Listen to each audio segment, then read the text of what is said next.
For one who has not lived even a single lifetime, you are a wise man, Van Helsing. Phew. What on earth caused that? Did you see the look on its face? Like a wild animal. Wild animal, like a madman. What's that? Running across the lawn. Looks like a huge dog. Or a wolf? A wolf? He was afraid we might follow. Follow? So then, maybe we should follow it? He broke the mirror, had no reflection, and you're worried he's after Miss Mina's immortal soul, so maybe, we follow? Do something? Anything? No? Nothing? Just wait and see? Cool. Cool.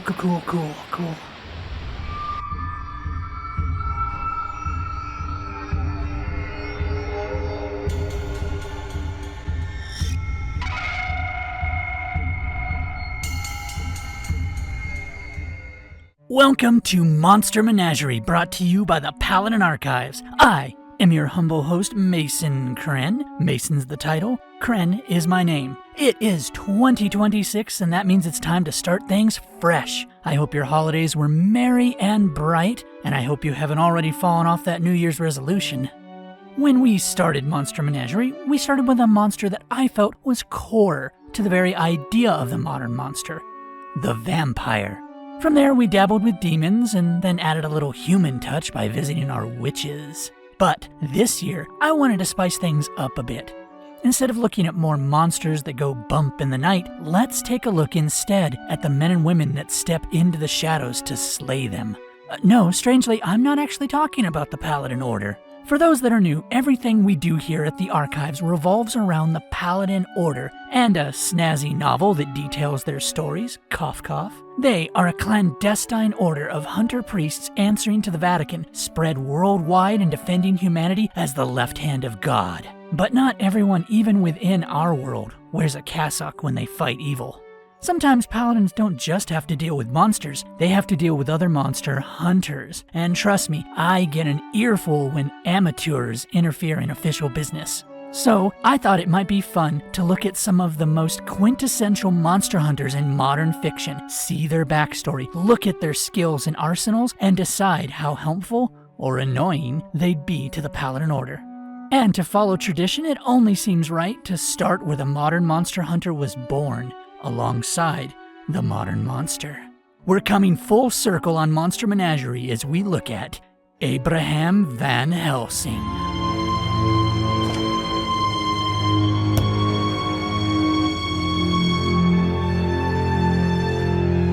So, with this new format for hunters, let us do as we always do and define our terms. I'll be using the term hunter for this year. Ghost, demon, monster, it doesn't matter. All that I require for the appellation to stick is that the person or persons actively pursue supernatural creatures for the purpose of stopping them from harming others. Characters that are accidentally dropped into a scenario and end up killing a vampire or escaping a dream demon, not a hunter. There is a difference between a hunter and a survivor. With that in mind, let's grab our wolfsbane and secretly concealed mirror and take a look at Abraham Van Helsing. You are a wise man, Van Helsing.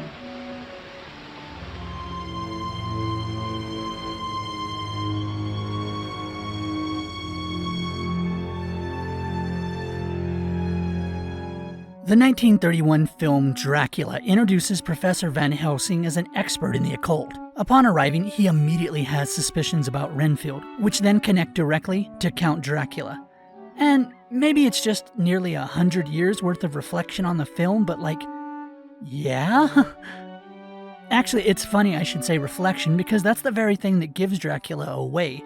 After a meeting with Mina, her father, and her fiancé, Dracula is outed to the good professor when a cigarette box is left open and the mirror reflects everyone but Dracula. And then, well, basically, he talks a lot about how they need to stop Dracula. They try to guard Miss Mina against him, and he tracks him to Carfax Abbey and stabs him with the piece of wood that he broke off from the lid of Dracula's box. Not a coffin, by the way, literally a box of dirt. I got a jar of dirt. I got a jar of dirt. Is that it? Okay, I know we wanted to make shorter episodes, but this is a bit much. Let me see. The movie tells us he is well known. Wow, the foundational monster hunter of all cinema, and his big thing was stabbing a sleeping man with a piece of debris. Okay, I knew this thing would come in handy one day.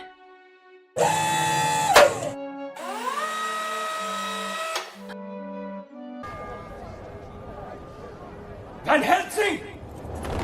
You murderer! Bless me, Father thrice. Sinned, yes, I know. You're very good at that. You shattered the rose window. Well, not to split hairs, sir, but it was Mr. Hyde who did the shattering. Listen, I know I'm not one to talk, but maybe some civvies instead of the duster and fedora next time. It would be a nice reprieve. Well, that's what I'm saying, man.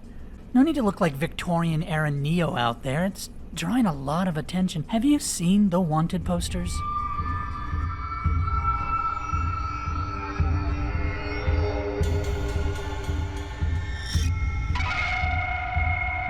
Welcome to Monster Menagerie. This is the show where... Oh, wait, we already did that. Blah, blah, blah. Paladins, Hunters, Van Helsing, Gabriel, Van Helsing.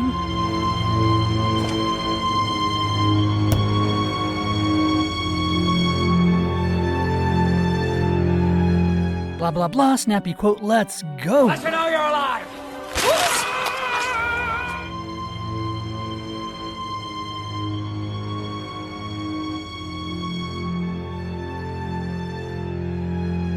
Gabriel Van Helsing, left hand of God, agent of the Vatican. Geez, are we sure he isn't a paladin? Anyway, like always, we're only taking what we can get from the movie, not the animated prequel, the game, or the comic book. So, with that in mind, he briefly mentions having fought Romans in 73 AD, so we know he's long-lived, if not entirely unhuman. Yes, I know, he's Gabriel the Archangel. We all figured that out by the end of the movie. Got it. Anyway. The Cardinal at the Vatican suggests that his memories were taken for him for past transgressions, and we know that the ring he wears once belonged to Dracula himself when they first met some 450 years prior. We'll find that out later. But anyway, he turns up without memories on the steps of the Vatican and was put right to work killing monsters, though apparently not very subtly. After taking out Mr. Hyde, God, nobody reads the book. He returns to the Vatican and their multicultural, multi-faith brigade of engineers creating various forms of explosives within close proximity of one another. He gets his friar equivalent of Q and a slew of vampire hunting weapons, along with orders to head to Transylvania and take out Vlad before he can end the Valerius bloodline. Side note, Carl there, he created a bomb that floods the area with an intense burst of light, quote, equal to that of the sun. The sun. And they're prepping to fight vampires. This man creates a portable sun and then has the gall to tell all of us he has no idea what its purpose is. Anyway, Van Helsing arrives in Transylvania, gets thrown around instead of impaled because he's the protagonist, manages to nail one of Dracula's wives, with a crossbow, important distinction, with the crossbow. Let's see, we learn Dracula's got a metric crap ton of offspring, but vampire babies are born dead. So, using Frankenstein's monster, he plans to give them all life, while using the Wolfman to take out those that oppose him. Did we miss any other Universal monsters? Oh, I guess that one was already out by now and making everyone question their sexuality. Van Helsing tangles with Dracula, finds out that he can't kill him by normal means, and also finds out that they've fought before, and then they retreat. Eventually, they stumble onto the monster, try to get him far away from Dracula, fail, and his little buddy solves the closest thing we have to a mystery by having the one missing piece of a two-piece puzzle, ages 3 and up. And voila! Castle Dracula. Oh, also, Anna Valerius' brother is the Wolfman, and he bites Van Helsing. This is important because Friar Carl over here, he manages to piece together that Dracula keeps a werewolf cure because werewolves must be the one thing that can kill him. Convenient for Van Helsing. From there, we have an epic fight. All the babies come to life when the monster is put in the machine. The cure is found. Dracula reveals Gabriel's past. sort of. And then he finally wolfs out. Turns out Carl was right. A bite from Van Helsing ends Dracula, but Anna is killed injecting the cure into him. So, despite saving the world, Van Helsing is once again alone. Finn. Okay, with his background out of the way, let's take a look at his wonderful toys, shall we?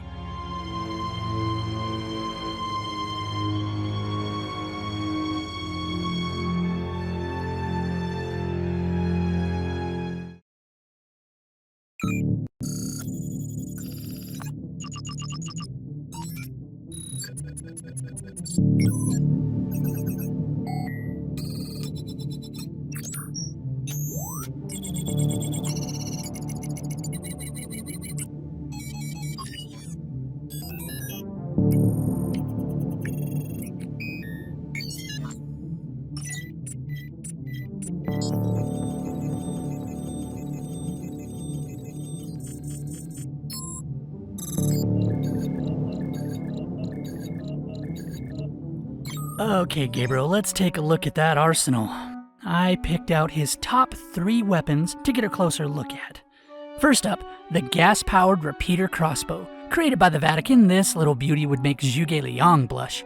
10 points for anyone that understands that reference. Semi-automatic, allowing both single fire and continuous for when you need to miss the vampire 50 times in quick succession. Not sure why there's a bow and string considering it's gas-propelled, but it looks really cool, and in 2004 that was all that mattered.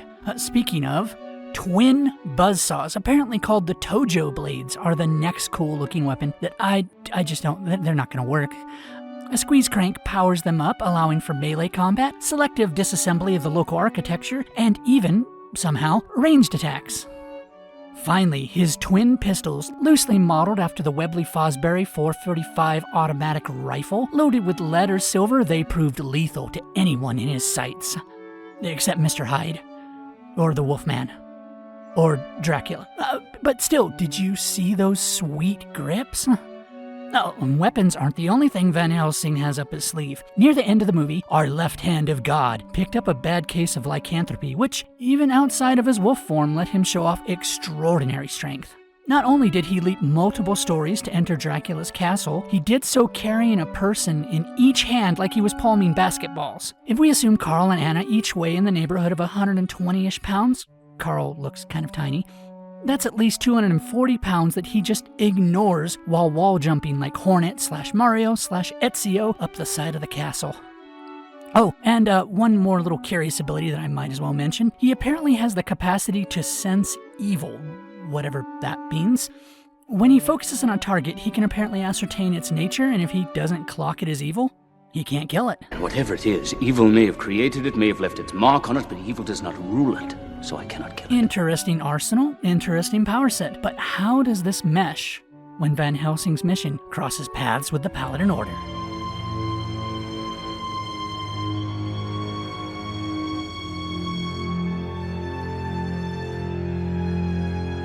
With vampires, demons, and witches, we had pretty straightforward rating criteria. The Paladin threat level, a score from 1 to 6 that gives Paladins an at-a-glance idea of what kind of monster they're dealing with. Now, officially, the Order doesn't have a ranking system for outside actors, but I did dig up an old metric from a while back that dealt with lesser heretics. The Index Incommoditatis. If that's too much of a mouthful, just think of it as their annoyance score, a sliding scale that goes from practically a Paladin agent to kill on sight, please. Now, at first glance, Van Helsing seems like a no-brainer, an obvious score of 0. He's already an agent of the Vatican in his world, experienced, professional monster hunter, utilizes advanced weaponry, easy, right? But then you remember that he mouths off to the Cardinal within 5 seconds of sharing a scene with him. He's grumpy about his job, which, fair. But also, he's not terribly incognito. His name has traveled from Rome to Transylvania. Paris has wanted posters of him, and that drip, while definitely rocking the 1880s version of a Matrix fit, it doesn't exactly blend in. Our boy here has protagonist syndrome. If this was an anime, you know his hair would be crazy. Now, I may not be one to talk about clothing choices, but I'm also a Mason who stays comfortably inside the stewardship. paladins in the field do, yes, wear their cassocks, but are encouraged to dress in whatever manner allows them to blend in. And even if they keep the paladin cassock, it adjusts to like 3 different styles for better assimilation. So, what's our score for Gabriel Van Helsing? I give him a, could be worse, out of 5.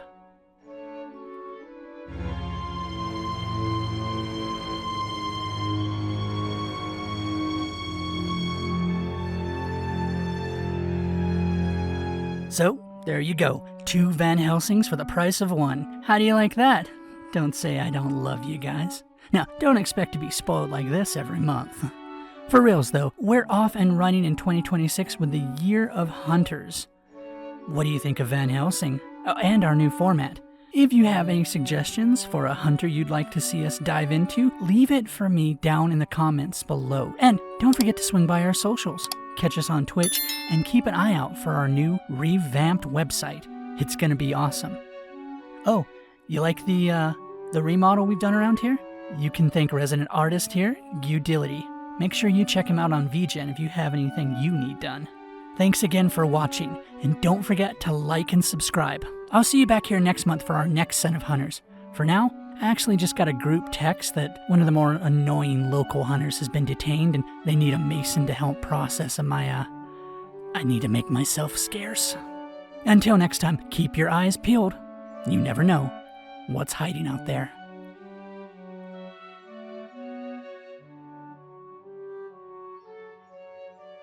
Oh, hey, Gabriel, Van Helsing, quick question. I see we brought, silver stakes, the gas-powered crossbow, holy water. Okay, all good things for vampires, but, why the bottle of chloroform? That'll have, like, 0 effect on a vampire. Whoa, okay, alright. Hey, can I get HR, please? Yeah, thanks.